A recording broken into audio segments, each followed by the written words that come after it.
Garcia, and today we are breaking down the Longhorns game against Kansas. Now, we've done a bunch of these digital pregame shows. We've seen wins, we've seen losses.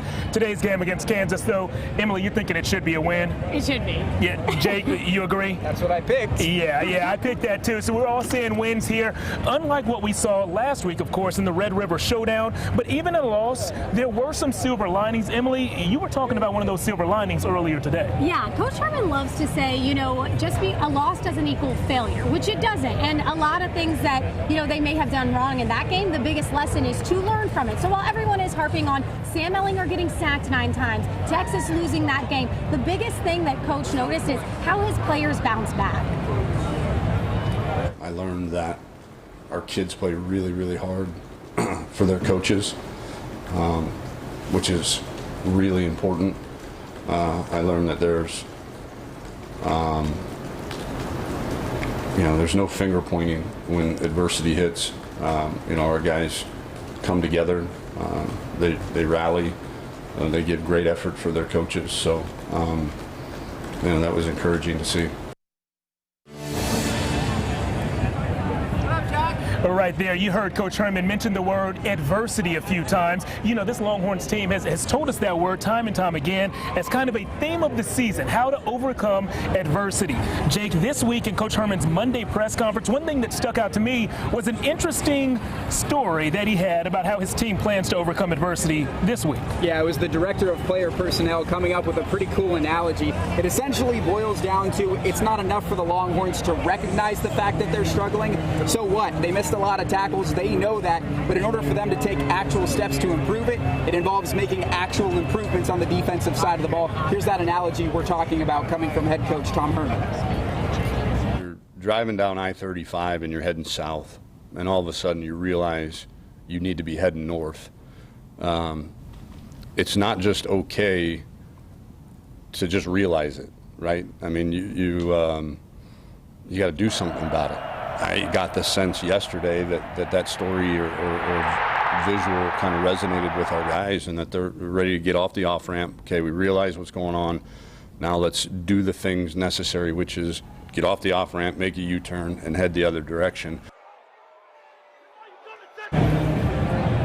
Yeah, you got to get off the off-ramp, make the U-turn, and head the other direction. I love what that analogy really says, and it speaks to the culture of this entire team. And something that I've heard other fans and people say about this team is that sometimes their sound bites get a little boring. Every week they say that we're just going to continue to improve, we're going to work hard, we're going to overcome adversity. Some can read that, go 1-0, yeah. Some can read that as being boring. I read it as being consistent, steady, and mature. That's what Sam Ehlinger says this team is all about. If you're immature about the way that you go about your business, if you let past events affect how you prepare, when honestly it should have no effect if you maturely approach it. So no, I don't think that it should be harder, because if we're a mature group and if we say we want to do the things that we want to do and we truly believe in that, then we'll approach everything with a winning mentality. Yeah, so it seems like Texas definitely has the right attitude heading into this game. Emily, you also have to believe they have the right athletes, the right coaches. They're just the better team in this one. But Coach Herman says the other team, the team on the other sideline, may have an interesting advantage. Yeah, they're coming off of bye week. They added to the coaching staff. So while everyone's sitting here like Texas has this game in the bag, I think one of the most important things Herman wants people to know is maybe you shouldn't underestimate Kansas as much as all of us seem to be doing. And he also doesn't want us to keep focusing on that Oklahoma game. He's sitting here saying, why aren't we focusing more on our next game, Kansas? Why are we still talking about Oklahoma? The story that nobody has talked about, because everybody's worried about last week, is we're playing a brand new offensive coordinator that has had 2 weeks to install a new offense, and we have literally no idea what we're going to see from them offensively. So we've got to be very, very sound and simple on defense to be able to adjust to whatever shows up. So Coach Herman says he is ready to turn the page from Oklahoma and look forward to this evening's game against Kansas. We already heard from the offensive leader, Sam Ehlinger.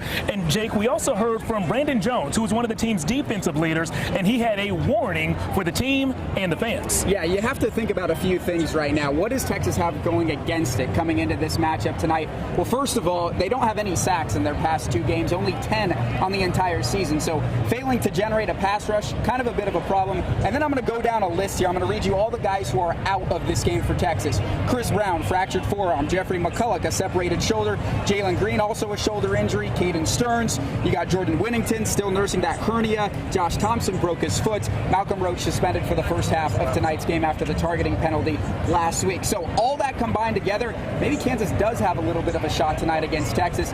One thing's for certain, we know that Brandon Jones is not underestimating these Jayhawks. In college football, you really can never underestimate anybody, no matter how good the team is. And, you know, with Coach Herman and his staff, no matter who we play, we prepare the same. So at the end of the day, you know, we're playing the best team in the country versus, you know, whoever we play. We're going to prepare the same way. Yeah, while for fans that might be easier said than done, not looking past and underestimating a team like Kansas, the players say that they're focused on the challenge that the Jayhawks represent, especially Kansas running back Puka Williams. He averages about 5 yards a carry. He's 4th in the conference in rushing yards, and the defense knows Puka can go.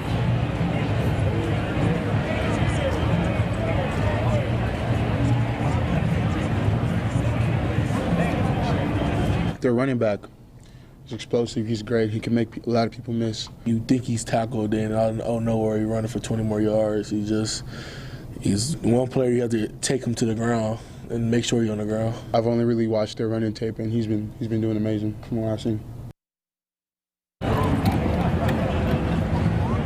Yep, so you heard it from them. 2 of the team's defensive leaders say that this Kansas running back they're going to see isn't just good, he's amazing, but something tells me the Longhorns will be ready for him. We're going to go inside and step down on the sideline so we can watch this game up close and personal. We will be tweeting all throughout the game, so feel free to follow us at Emily Jean Greco, at Jake_M_Garcia, and at Jeff Jones Sports. We'll have you covered from beginning to the end of this one. We'll see you tonight at 10 o'clock.